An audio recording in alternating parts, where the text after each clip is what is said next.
इस कार्यक्रम के पुण्यार्चक हैं गुरु भक्त परिवार, मुंबई, महाराष्ट्र।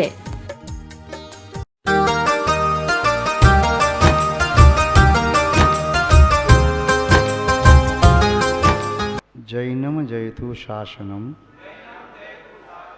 विश्व कल्याणकारकम। उपस्थित धर्म स्नेही सत श्रद्धालु, भव्यवर पुंडरीक पुण्यात्मा महानुभाव, विगत उपदेश में देख रहे थे सम्यक दर्शन के निकांक्षित अंग के संबंध में। निकांक्षित अंग सम्यक दर्शन का एक ऐसा अंग है जिसे यदि अलग कर दिया जाए तो सम्यक दर्शन पंगु हो जाता है। जैसे शंका के माध्यम से सम्यक पंगु होता है, कांक्षा के माध्यम से भी वैसे ही पंगु हो जाता है। और जैसे पंगु व्यक्ति गिर शिखर पर चोटी तक नहीं पहुंच सकता, ऐसे ही पंगु सम्यक दर्शन से सिद्धालय की यात्रा संभव नहीं है। इसलिए सम्यक दर्शन पंगु न हो, विकलांग न हो, पूर्ण अंग वाला हो। तो पहले निशंकित अंग के संबंध में देखा, निकांक्षित अंग की थोड़ी चर्चा की। थोड़ा सा निकांक्षित अंग के संबंध में और देखते हैं। आचार्य भगवान कुंद स्वामी जी ने समयसार जी में निकांक्षित अंग के संबंध में 230वीं गाथा में क्या कहा, देख लेते उनके विचारों को। जो दुण कंकदि जो दुण करीदि कंखम कम फले सुतः सबधम मेषो सोड़े कंखो छेदा सम्मादिठी मुड़े दबो। जो दु न करीदी, जो नहीं करता है, क्या नहीं करता है? कंखम, कांक्षा। जो कांक्षा नहीं करता है, इच्छा नहीं करता है, अभिलाषा नहीं करता है, कोई वांछा नहीं करता है, कोई मांग नहीं करता है। किसमें? कम फलेषु तहे सब बदम्बेषु, कर्म के फलों में।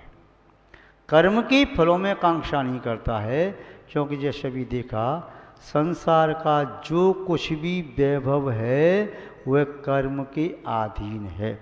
जैसे सूर्य का प्रकाश सूर्य के अधीन है। आज आपके भवन पर परेशानी दिखाई दे रही है, सूर्य का प्रकाश आ रहा है, किंतु सदा नहीं रहेगा। सूर्य अस्त हो गया तो प्रकाश भी चला गया, क्योंकि ये प्रकाश उसके अधीन है। ऐसे ही संसार का वैभव कर्म के अधीन है।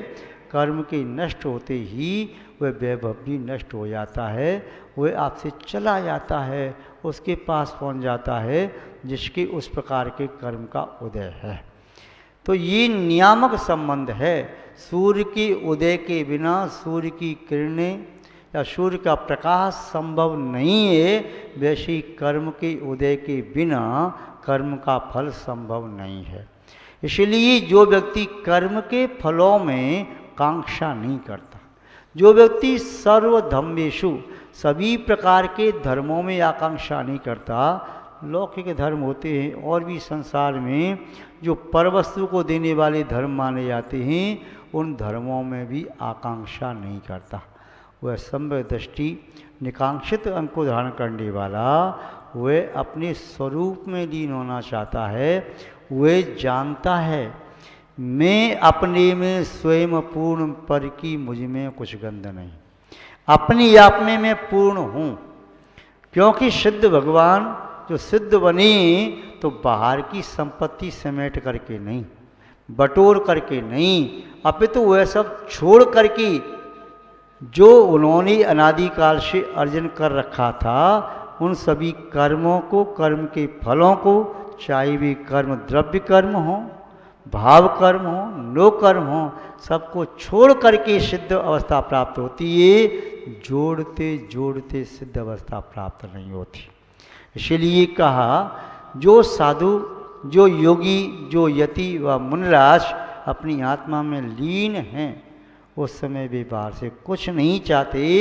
जिस परम आनंद की अनुभूति करते हैं उस समय इस शब्दातीत अवस्था को प्राप्त हैं और उन्हें अनुभव में आता है कि हमें हमारा सब कुछ मिल गया।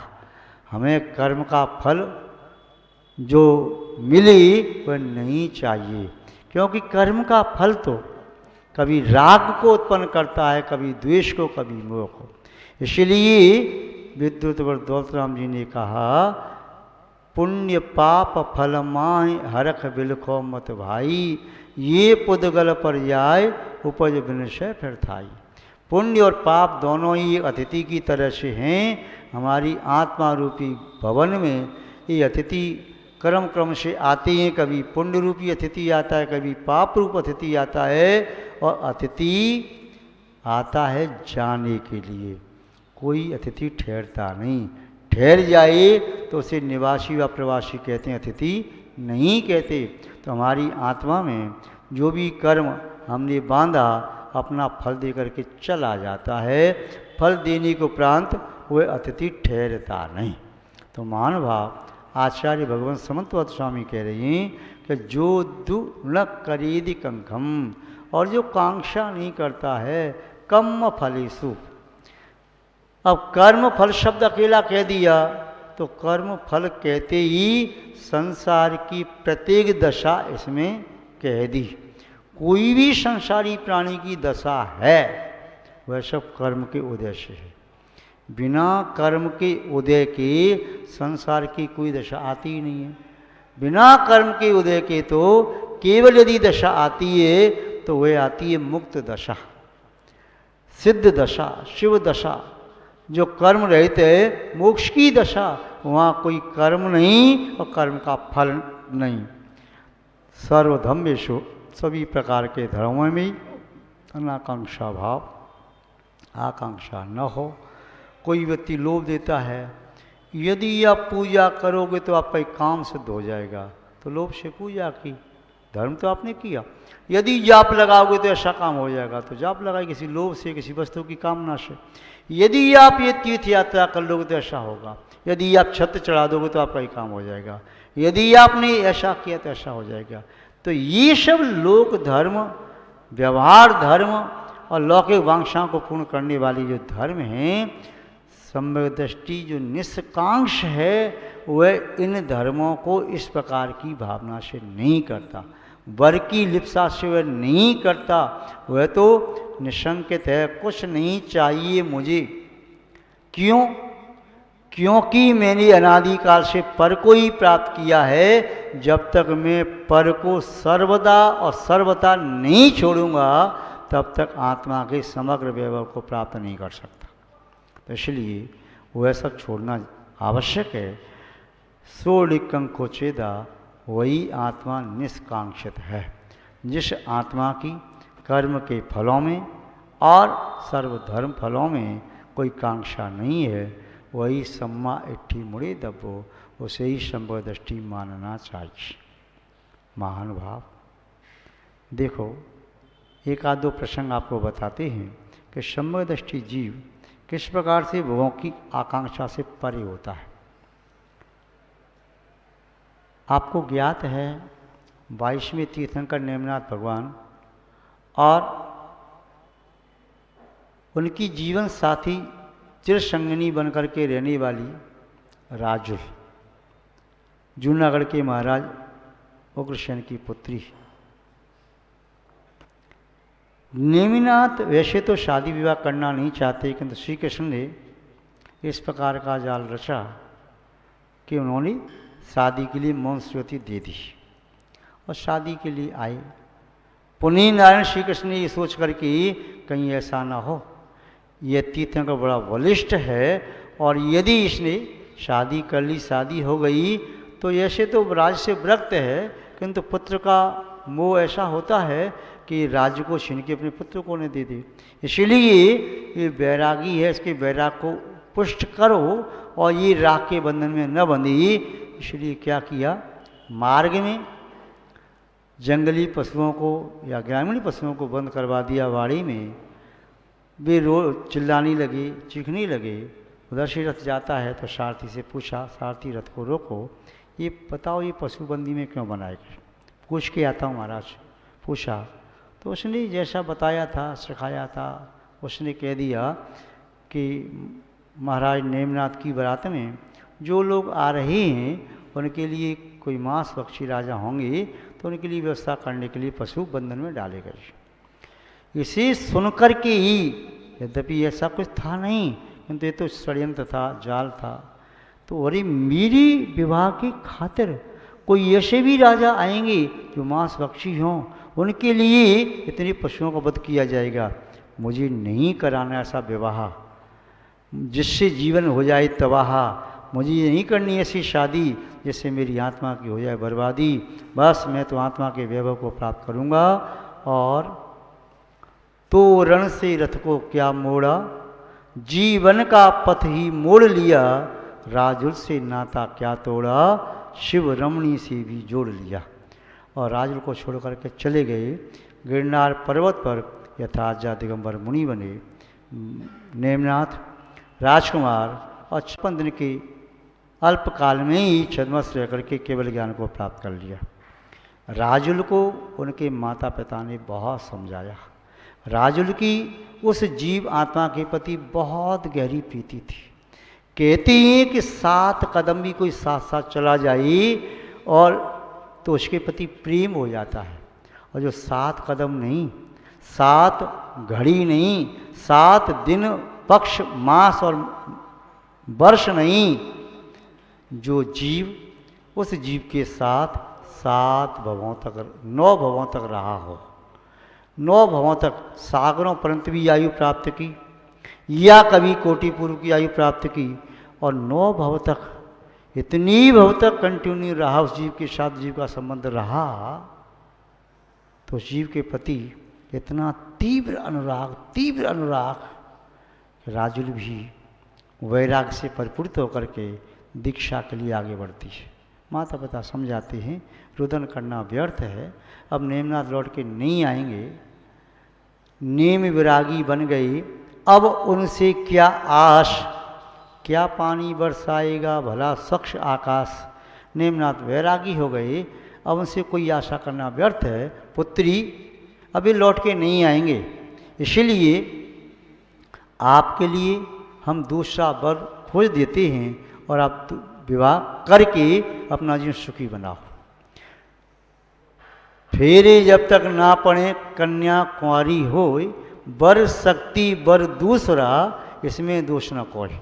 पिता ने समझाया, पुत्री आपके फेरे नहीं पड़े, भावरें नहीं पड़ी, आप कन्या हो, इसलिए मैं किसी योग्य राजकुमार के साथ आपका पाणिग्रहण संस्कार करता हूँ।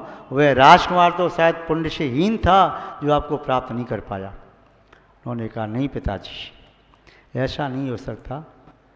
दूल्हा बनकर आ गए जो दुल्हन के द्वार, तब से पति भी बन गई, जान गया संसार। जब ये दूल्हा बन करके आ गई, मैंने मन में पति बना मान लिया, अब किसी पति की इच्छा नहीं। अब तो मुझे स्वयं त्रिलोकपति बनने की भावना है। उनके चरणों में जिस मार्ग का अनुकरण उन्होंने किया है, मैं भी उसी मार्ग का अनुसरण करूँगी। राजुल ने विषय वासना का त्याग करके, संसार के भोगों का त्याग करके और जैनेश्वरी दीक्षा को प्राप्त किया। और वह राजुल भगवान नेमनाथ के संरक्षण में गणनी बन करके अनेक आर्यकाओं की मुख्य बनी, अनेक आर्यकाओं की मार्गदर्शिका बनी। महानुभाव, इसी तरह सती सीता को देखो। सती सीता को रामचंद्र जी ने जब लोकापवाद के कारण वन में छुड़वा दिया, उस वन में रह कर के वहाँ पर सीता जी ने अनंग लवण मदना को उसको जन्म दिया। सिद्धार्थ नाम के क्षुल्लक के माध्यम से शिक्षा पूर्ण हुई। राजा वज्रजंग अपनी बहन बना करके ले गया। उन पुत्रों का पालन पोषण हुआ, उनका शादी विवाह भी हो गया। एक दिन नारद के मुख से अपने पिता का नाम सुन करके नारद ने आशीर्वाद दिया कि आप लोग राम लक्ष्मण की तरह से वैभव संपन्न बनो। उन्होंने पूछा, राम लक्ष्मण कौन है? माँ, ये कौन है राम लक्ष्मण? सीता जी के नेत्रों में अश्रु झलक आई। बोले इसकी कथा नारद जी से पूछ लेना। उन्होंने कहा नहीं, आपकी माँ बताएंगी। पूरा बताना जब सुना तो उन्हें बड़ा क्रोध आया कि हमारे पिताजी ने हमारी माँ के साथ अन्याय किया, हम उनसे युद्ध करेंगे। सीता ने समझाया नहीं, ऐसा नहीं करना है। नारद जी अनग लवण मदनाकुश को लेकर के, सीता को लेकर के विमान से पहुँचे अयोध्या, और पुणे अयोध्या में पहुँच कर के राम लक्ष्मण को संकेत किया। और इधर अनग लवण ने कहा ऐसे नहीं जाएंगे, हम अपना परिचय दे करके जाएंगे। युद्ध के लिए ललकारा। राम लक्ष्मण युद्ध के लिए आए। हनुमान, भामंडल, विभीषण, अन्य सभी युद्ध में तत्पर नहीं हुए, वे समझ रहे थे पिता पुत्र का युद्ध है, कोई बात नहीं। और पुनः जब अनंग लवण मदनाकुश ने राम लक्ष्मण को 7 बार रथ रहित किया, धनुष तोड़ दिए। अब वो सोचते हैं कि नारायण और बलभद्र हमें कि ये हमारा चक्र पर नहीं चल रहा, क्या बात है। तब नारद विमान से उतर करके आए, कहा ये आपके ही सीता के पुत्र हैं। तो उन्होंने आकर के अनंग लवण मदनाकुश को गले लगाया और पुनः नगर में राज में पेश किया। सीता भी जाकर के वहाँ खड़ी हो गई, किंतु राम ने नहीं कहा का पाओ। हनुमान, भामंडल, विभीषण आदि से भी सोच रहे थे कि राम कहें कि आप महलों में आओ, नहीं कहा। इतना कहा, हे निर्लज्जे, तुम यहाँ खड़ी हो, तुम्हें शर्म नहीं आती, तुम्हारा परित्याग कर दिया है, तब तुम यहाँ कैसे आ सकती हो। यदि आना ही है तो बस एक ही उपाय है, परीक्षा दो। सीता ने कहा मैं हर प्रकार की परीक्षा देने को तत्पर हूँ। और तब उनकी अग्नि परीक्षा ली। अग्नि परीक्षा दी उन्होंने, और वह अग्निकुंड उनके शील के प्रभाव से, पुण्य के प्रभाव से देवों के द्वारा जलकुंड कर दिया गया, और अग्निकुंड तालाब बन गया, कमल लहराने लगे। और जब देखा सभी लोगों ने कि सीता वास्तव में निर्दोष है, सती है, उस समय सब लोगों ने कहा कि अब महलों में चलो। रामचंद्र जी ने भी कहा सीते मुझे क्षमा कर दो, अब महलों में चलो, अब आपका स्थान वहीं है। सीता ने कहा प्रभु मैंने संसार की दशा को देख लिया, हे स्वामी, हे प्राणनाथ, आपका इसमें कोई दोष नहीं है। अब मुझे महलों से कोई वास्ता नहीं रहा। और बालों से सिर से बाल खींच के केस करते हुए उन्हें दे दिए, जिन्हें देख करके राम को मूर्छा आ गई और पृथ्वीमती माता जी के पास जाकर के आर्य का दीक्षा ले ली। यदि सीता चाहती तो भोगों को पुनः स्वीकार कर सकती थी। राम ने कहा, सबने कहा, किंतु नहीं। अब संसार का स्वरूप जब देख लिया, जो व्यक्ति संसार का स्वरूप देख लेता है उसकी संसार में रति नहीं होती। जो भोगों का फल जान लेता है वह भोगों की कांक्षा नहीं करता। जो शरीर की असलियत, शरीर की वास्तविकता को जान लेता है वह शरीर का फिर पोषण नहीं करता। महान भाव, आप जानते हैं कि इस शरीर का स्वरूप क्या है, भोगों का अंत क्या है, संसार का परिणमन क्या है। चहुगति दुख जीव भरे हैं, परिवर्तन पंच करे हैं, सब विध संसार असारा, या में सुख ना ही लगारा। इस संसार में किंचित भी सुख नहीं है, रंच मात्र भी सुख नहीं है। प्रज्ञ पुरुष इस प्रकार का विचार करते हैं, वे उन भोगों में आसक्त नहीं होते और उन भोगों का परित्याग करके अपने आत्मा के वैभव को प्राप्त करने के लिए वे तत्पर रहते हैं। चंदन बाला ने भी इसी प्रकार भोगों का त्याग करके दीक्षा को स्वीकार किया और आत्महित में प्रवृत्ति की। भव्य वर पुंडरी, महान भाव, यह संसार का वैभव निस्संदेह दुखद है, इसलिए इसमें आसक्ति रखना, इसकी याचना करना उचित नहीं, सर्वथा अनुचित है। आज बस इतना ही पर्याप्त है, शेष चर्चा बाद में करेंगे।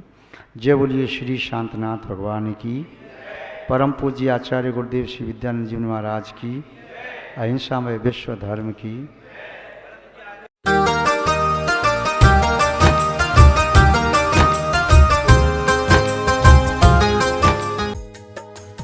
इस कार्यक्रम के पुण्यार्जक थे गुरु भक्त परिवार, मुंबई, महाराष्ट्र।